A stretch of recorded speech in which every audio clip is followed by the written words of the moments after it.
अस्सलाम वालेकुम। उम्मीद करता हूँ सब खैरियत से होंगे। आज जो टॉपिक हम पढ़ने जा रहे हैं वो हमारे पास है वैलेंसी। वैलेंसी के बारे में पढ़ेंगे। छोटा सा टॉपिक है, 9th क्लास के फर्स्ट चैप्टर से। तो चलिए स्टार्ट करते हैं। वैलेंसी हमारे पास क्या है, इसकी डेफिनेशन है जी। Combining capacity of an element is called valency. Combining capacity of an atom या element, combining capacity of an atom is called, combining capacity of an element आएगा, of an element with other element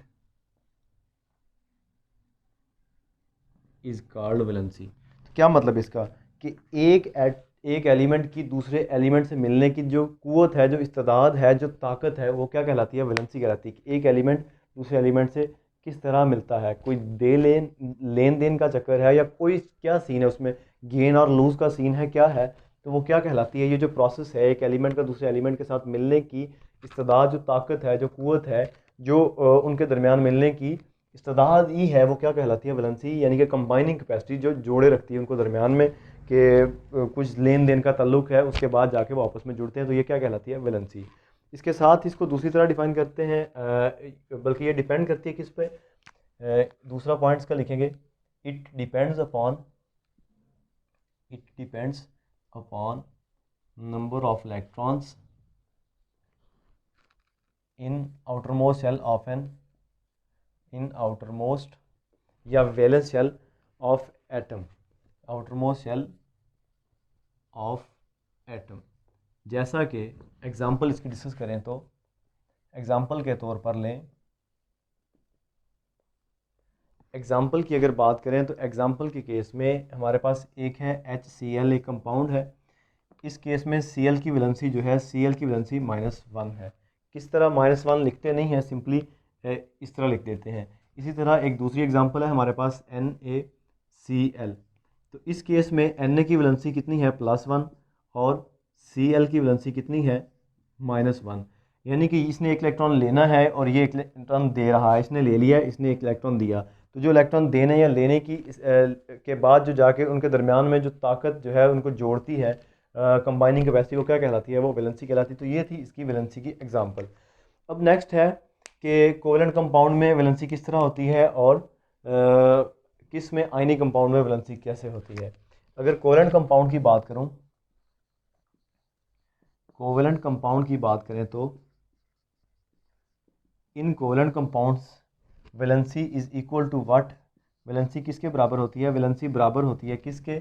number of covalent bonds. जितने bond बनते हैं, number of covalent bond, जितने bond बनेंगे उतनी ही valency होगी उस एटम की। मसलन इसकी भी एग्जांपल डिस्कस कर लेते हैं। एक फ़र्ज़ करें, बुक में नहीं दी गई लेकिन मैं डिस्कस कर लेता हूँ। यहाँ पर CH4 है। इसका मतलब कार्बन की वैलेंसी कितनी है? 4 है। और 4 कैसी है? कार्बन 4 बॉन्ड बनाने की इस्तेदाद रखता है। तो कार्बन जो है जितने बॉन्ड बनाता है, कार्बन ने कितने बॉन्ड बनाए हैं? CH4, 4 हाइड्रोजन के साथ बॉन्ड बनाए हैं। उसने क्या कहा? कोवेलेंट कंपाउंड के केस में वैलेंसी कितनी होगी? जितने कोवेलेंट बॉन्ड बनेंगे। कितने बॉन्ड बने? 4 बॉन्ड बने हैं। तो ये इसकी वैलेंसी कार्बन की 4 होगी इस केस में। इसी तरह अगर मैं बात करूं आयनिक कंपाउंड में, आयनिक कंपाउंड की अगर हम बात करें, आयनिक कंपाउंड के केस में वैलेंसी क्या होती है? आयनिक कंपाउंड्स के केस में वैलेंसी इक्वल टू होती है, वैलेंसी इज इक्वल टू किसके? नंबर ऑफ इलेक्ट्रॉन्स गेंड और लूज बाई आइंस, गेंड और lose by ions, lose by atoms लिख लें तो ज़्यादा बेहतर रहेगा।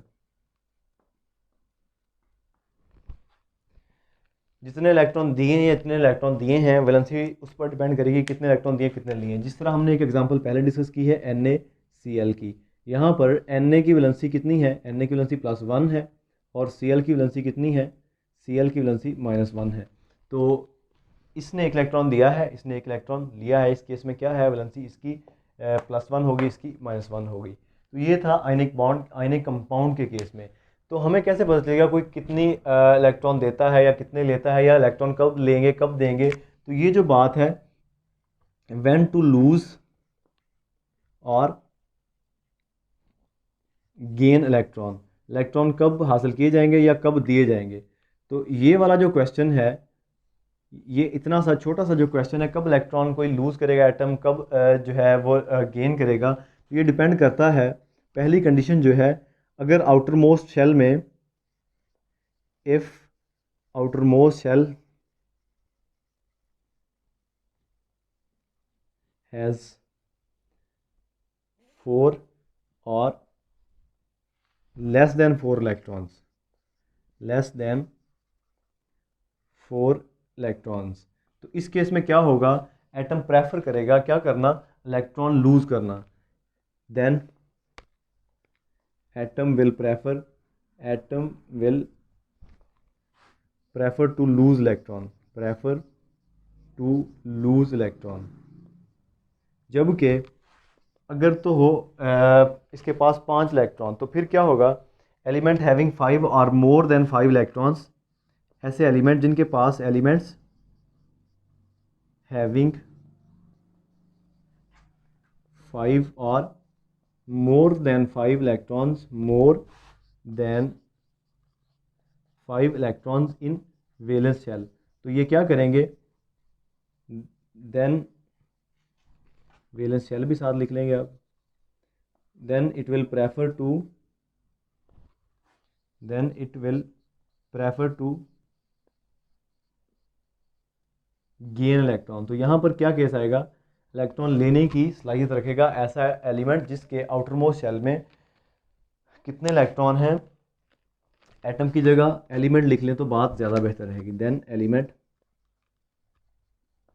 अगर उसके पास आउटर मोस्ट शेल में आखिर वाले बाहर वाले शेल में 4 इलेक्ट्रॉन है तो वो देना चाहेगा, अगर उसके पास 5 है या 5 से ज़्यादा हैं तो वो फिर इलेक्ट्रॉन प्रेफर करेगा लेने को। तो ये है वैलेंसी। इसी तरह इनकी एग्जांपल्स भी मुझे डिस्कस करनी चाहिए थी यहाँ पर। ये वाला केस कहाँ पर नज़र आता है आपको, 4 और लेस देन 4। इसकी एग्जांपल की अगर मैं बात करूँ तो इसमें आपको ये देखने को मिलता है, इसमें है और एलुमिनियम है, मैग्नीशियम है और एलुमिनियम है। एलुमिनियम +3 शो करवाता है, ये +1 दिखाता है, +1 लिखते नहीं है, तो ये +2 शो करवाता है मैग्नीशियम। लेने वाला केस जो है वो कहाँ पर है, वो क्लोरीन जो है ये 1 इलेक्ट्रॉन लेता है, इसके पास आउटर मोस्ट शेल में कितने इलेक्ट्रॉन 7 होते हैं, तो ये एक और लेने की कोशिश करता है।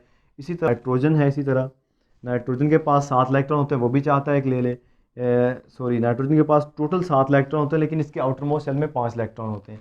इसी तरह ऑक्सीजन की अगर बात करें तो ऑक्सीजन के आउटर मोस्ट शेल में कितने इलेक्ट्रॉन होते हैं, 6 इलेक्ट्रॉन होते हैं, वो चाहता है किसी से 1 इलेक्ट्रॉन ले ले। तो ये जो एग्जांपल्स हैं ये किसकी हैं, उनकी जो इलेक्ट्रॉन लेना चाहते हैं, और ये एग्जांपल्स उनकी हैं जो इलेक्ट्रॉन देना चाहते हैं। तो ये थी वैलेंसी ओवरऑल। उम्मीद है आपको समझ आई होगी इसकी। तो के लिए इतना ही। ओके, अल्लाह हाफिज़।